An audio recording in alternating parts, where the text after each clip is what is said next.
Your broadcast is now starting. The broadcast is now starting. All attendees are in listen-only mode. Good afternoon, everyone, and welcome to AmeriCollect's webinar titled Reference-Based Bullying. My apologies for the brief delay. We were having a few technical difficulties. But anyway, my name is Joe Moretti, and I'm part of the business development team here at the ridiculously nice collection agency, AmeriCollect. I am happy to be your moderator for today's session. I do have the pleasure of introducing Sean Gretz, but before I do, I'd like to show you how to ask questions during the session. On the right-hand side of your screen, there is an area that you can type out a question if you should have any during the webinar. If there is time, I will interject these questions to Sean during the session. Without further ado, Sean Gretz is the Vice President of Sales and Marketing here at AmeriCollect. So sit back, relax, and enjoy the webinar. Welcome, Sean. Thank you so much, Joe, for having for the introduction to our introduction. So reference-based bullying. This webinar was put together from a question from a client. So we had a client here at AmeriCollect that was dealing with a bully.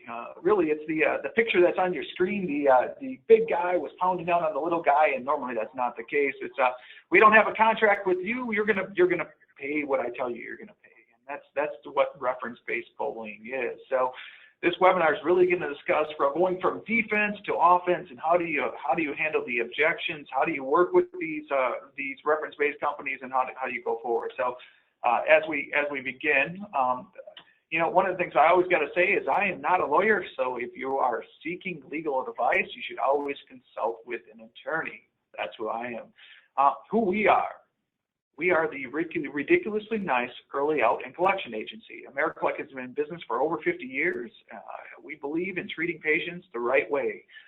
You can collect self-pay money, and you can provide great customer service by being ridiculously nice. And that's our belief. That's what we're trying to change the industry to understand, that collection agencies can do it the right way, and that's who we are, the ridiculously nice early out and collection agency. So let's get into this. You receive an explanation of benefits.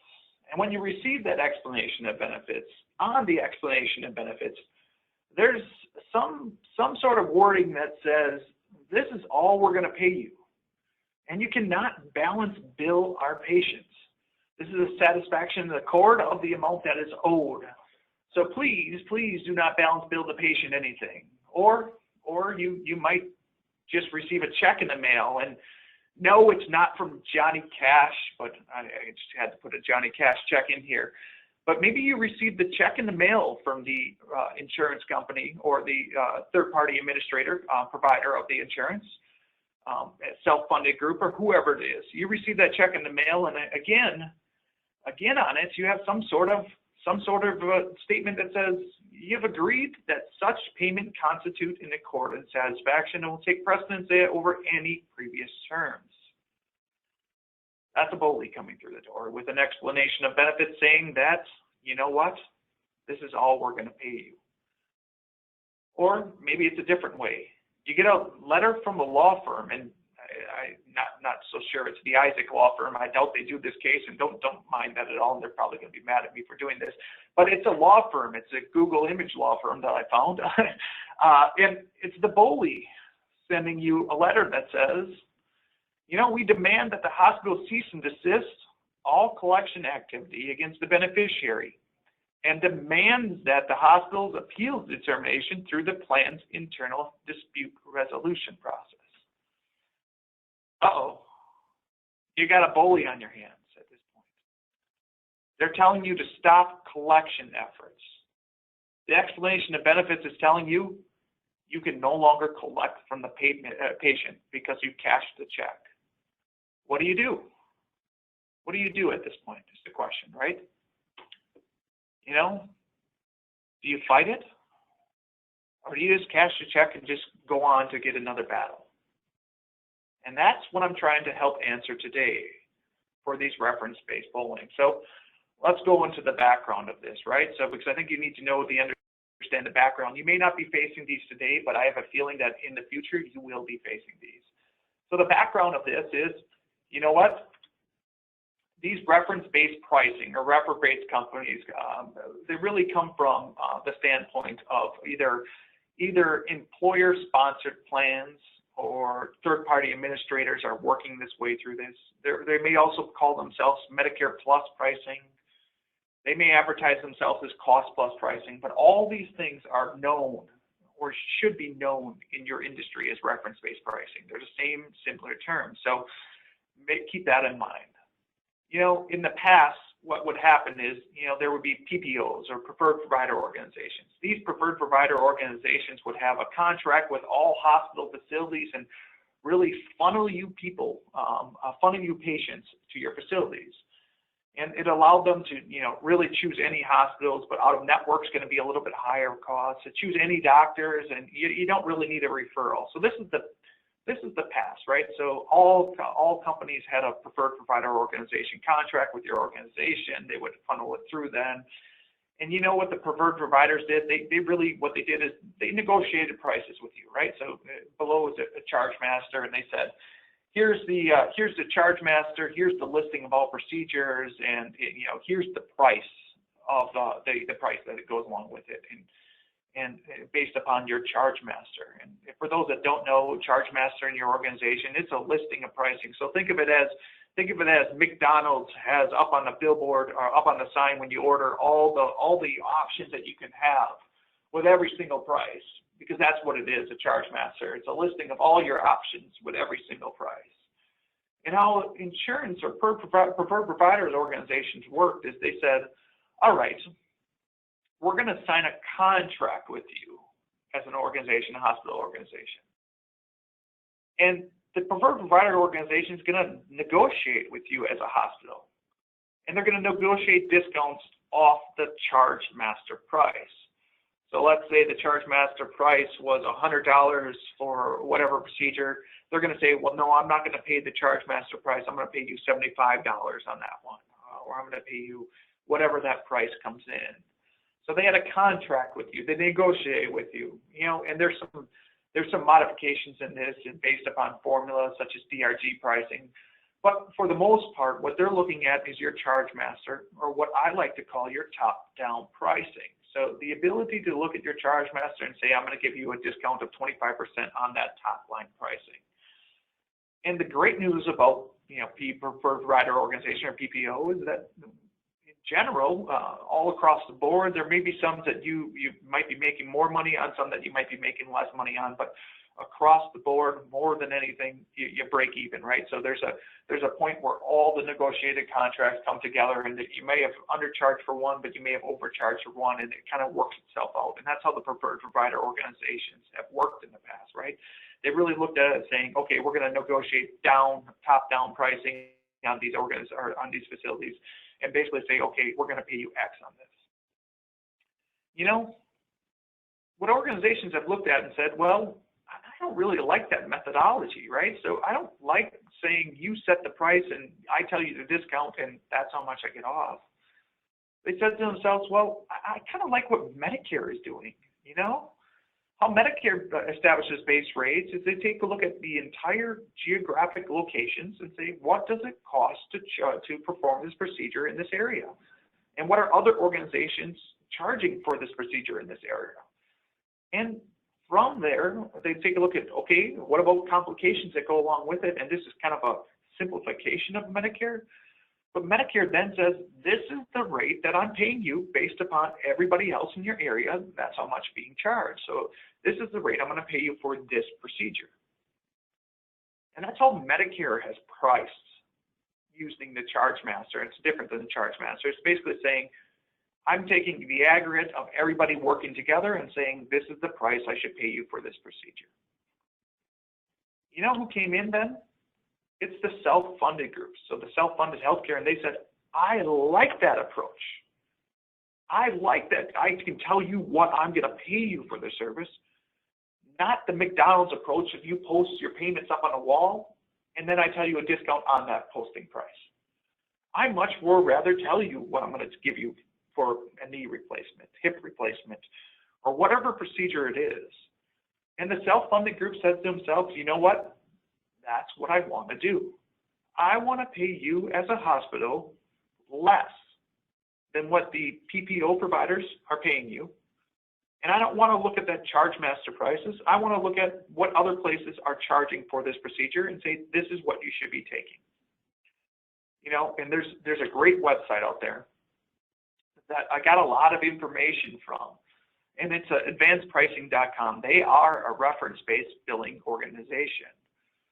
And this is how they sell themselves. They want to sell themselves, and it's a really good marketing website. So if you want to take a look at it, is how they're selling themselves, is saying, you know what, there's out-of-network solutions. I don't want to tell you where to go. I want you to choose the facility of your choice. And I'm going to help you out. I'm going to do some medical bill reviews to make sure that you're paying the correct amount. And I'm only going to give a reimbursement what I feel the hospital should be taking for that procedure, not what the hospital understands the procedure costs, and because costs may be different at different locations. So really, there's a savings opportunity to you, patients and self-funded group. You work with us, we basically tell the hospital what we're going to be paying. And that's what they're selling to these self-funded group and third-party administrators, that we will tell the hospital what we're going to pay. And they say to themselves, you know what? We want to be much more like Medicare. We want to start from the bottom up.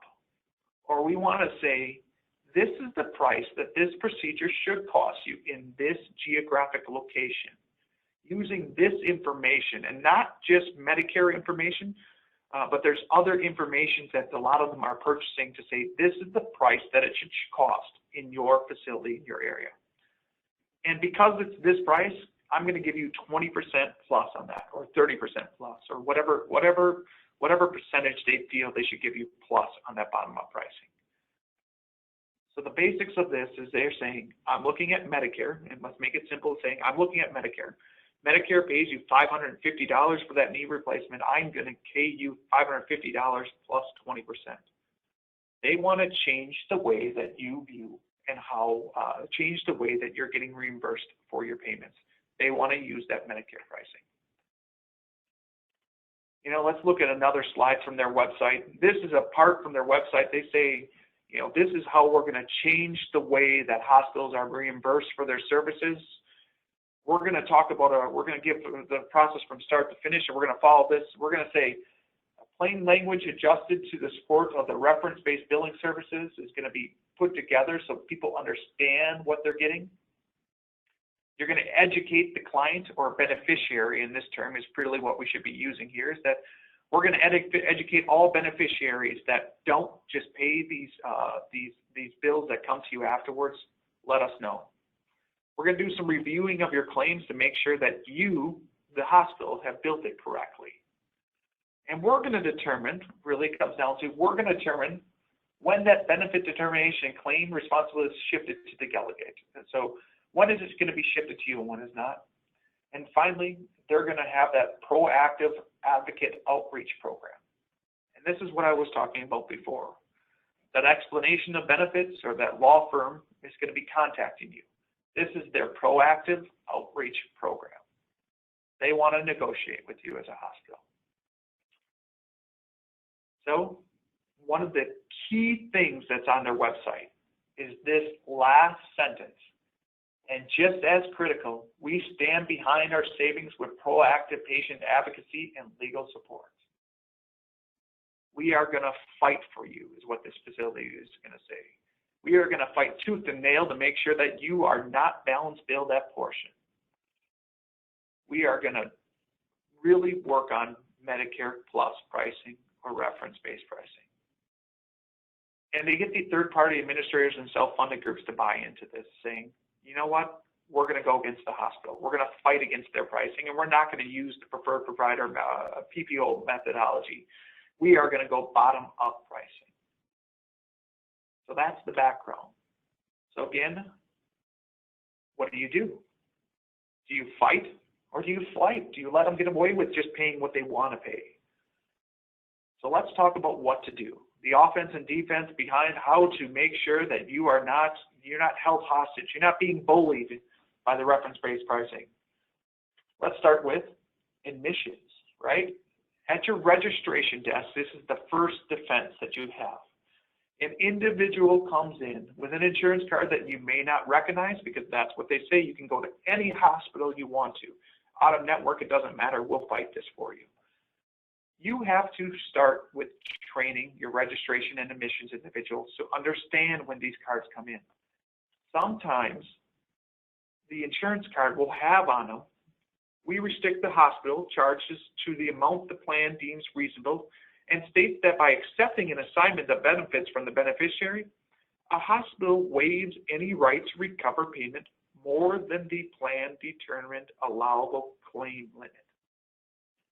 This is sometimes printed on these insurance cards. And when it is printed on these insurance cards, it's a contract that you are taking sometimes in and scanning in and billing that contract. Defense number one is we start with the registration and admissions individuals. We start educating them that if you see this language on the insurance cards, it's time to stop, put the brakes on, and think about what you're doing. Or if you see an insurance company that is completely unique that you've never seen before for a large ticket item, let's stop, put the brakes on, take a look at the information. Let's go on offense. So number one, my suggestion to you is your admissions agreement, right?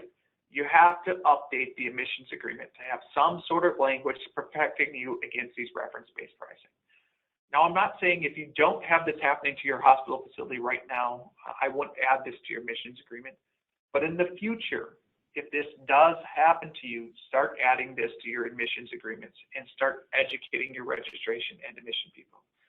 So a simple example of what I'd add to the admissions agreement is XYZ hospital does not agree to the terms of this insurance card, and the patient understands that the patient's insurance is out of network. Any charges, including deductibles, coinsurance, copays, along with charges that are not contractually agreed to, will be balance billed to the patient. The patient agrees that they will pay for any balance billed charges. By adding this language to your admission agreements, you're defeating the insurance card that has that language on there. You're really saying to them, I'm not agreeing to your terms on your insurance card. You're agreeing to my terms. So we're one-upping the insurance card here. But what happens if this continues on, right? Because there is times where even if they assign this admissions agreement to patients, that insurance company's legal team and or patient advocacy group is still going to try to stop you from balance billing the patient. Let's go on offense number two. Once this happens, that you get that letter in the mail, or you get a call from the patient or the self-funded plan, the first thing is you take that copy of the admissions agreement, and I would send it to them in a letter back to the patient and also the insurance company. I would consider putting in there that this is I can't even speak today, interference, where basically you're saying, I have an agreement signed with the patient, and you are preventing the patient from paying this bill, which you're interfering with our contracted relationship with the patient. I would specifically state in that letter that you mail back to the patients that you will be balance billing the patient, and you will be doing it for all out of network. And, it might be best to do this proactively. As soon as you receive that insurance card, and as soon as they sign that admissions agreement, send it back out to the self-funded group and mail it to the patient immediately afterwards saying, you signed this admission agreement, it is taking precedence over your insurance card. And finally, offensive number two, have the language in there that you would gladly welcome the opportunity to discuss a potential contract with your plan by calling. Give them the opportunity to discuss a contract, because it really, in the long run, you do want to have that conversation to have a contract with that self-funded grant. Let's talk about defense number two, right?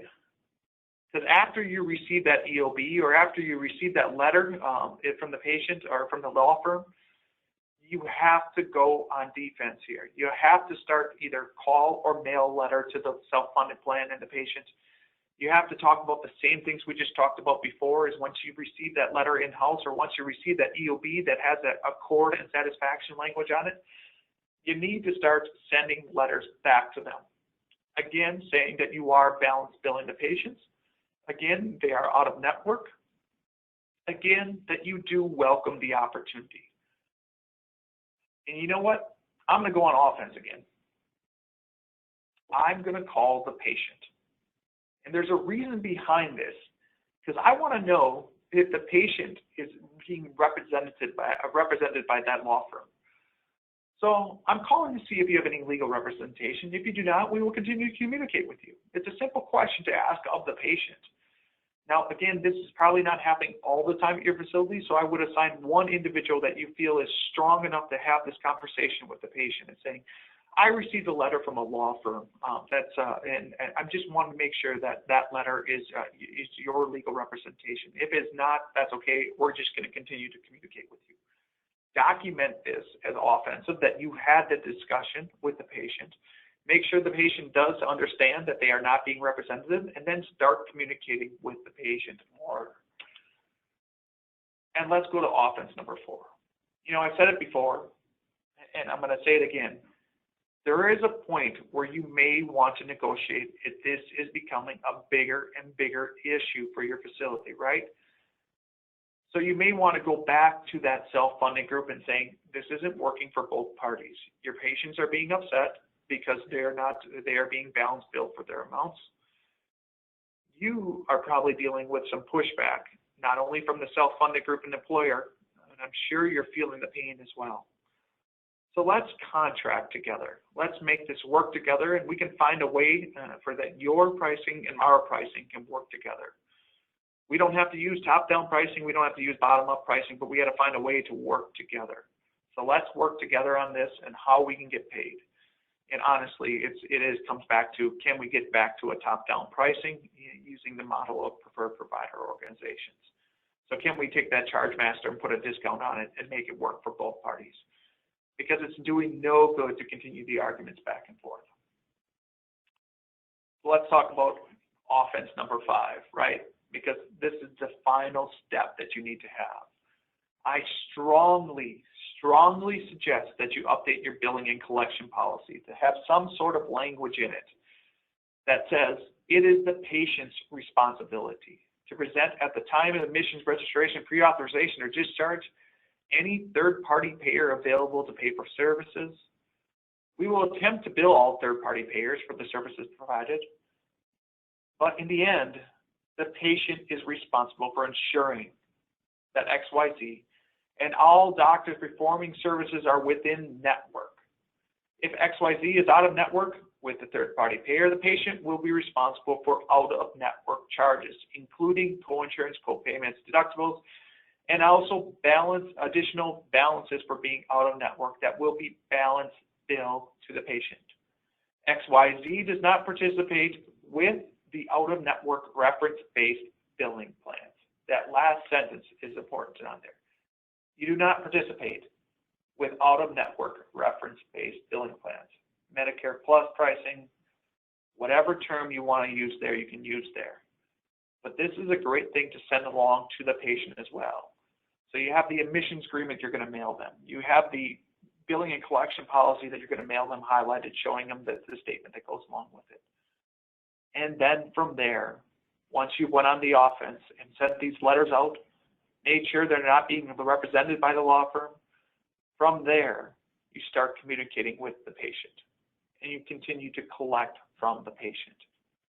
And sooner or later, once you do these offense and defensive positions, that bully is going to go away, right? And that bully is going to either contract with you as an organization, or they're going to look to themselves and say, you know what, it's not worth it. And maybe it's the employer group that's going to say, it's not worth it. We are not upsetting the hospital in our community, and we're not going to do reference-based billing. You know, one of the things I also have to mention, as a collection agency, we do work, and early out company, we do work with this all the time, right? So if you're ever looking for a collection agency to help you out with reference-based billing, give us a call. We do it all the time. We work with those companies to say, hey, look, you were not in network. There is nothing preventing us from balance-based billing or balance billing the patient on this. yes, we did receive a check, and if you'd like us to, maybe there's language on the check, or maybe there's language with the letter that came with the check. If you contractually agree to it, it's similar to a patient writing paid in full on your check. Once you cash that check, technically you agree to that contract. You may have to work through it to say, I'm going to refund you the money back, and I'll just work with the patient to collect from the entire account from the patient. For those that aren't experiencing this at this time, where it's coming in from. It's really those orthopedic surgery groups or MRIs or very large ticket items, right? That's what they're targeting, these reference-based billing. That's where you need to be on the lookout for. So hip procedures, knee procedures, those high orthopedic ones is where you normally see this start. But you got to make sure that you're billing individuals and also your registration admissions is ready for this if you do start seeing these. And then, like I said before, go on the offense with the many items I suggested, and then also go on defense as well when you need to. I appreciate everyone coming today. If there are any questions, I can field them now. I'm not so sure that these questions are going to be probably a little bit more in depth, that it might be easier for me to respond via email to you if you did have questions. But my phone number's on the screen. That is my direct line. You can call me at any time if you have questions on this, or send me an email. I think our next upcoming webinars, we actually have a lot of webinars that are recorded online at AmeriCollect.com. If you click on Knowledge Centers, there's webinars on 501R compliance. There's webinar on Medicare bad debt. There's webinars on mail returns, and I think that's another one that we're going to have coming up is how to eliminate those mail returns that are coming into your office. There's webinars on all types of different things from bankruptcy to what's the difference between Chapter 7s and Chapter 13s. That's one of the things, being the ridiculously nice collection agency, we really want to change the way that collection agencies are viewed. We want to be respected in our community, not only to our peers as collection agencies, but also peers as clients. So all those hospital clients out there, we want to be respected and understand that we are a reference for you for knowledge-based. If you have any question at any time, and it doesn't have to concern any of the reference-based billing, give us a call at any time. So, Joe, is there any questions that you can see, or if not, we'll end the presentation just a minute after. I don't see any questions, Sean. Perfect. And if you do have questions, please again send me an email or give me a call. Thanks everyone for attending, and hope you have a great day.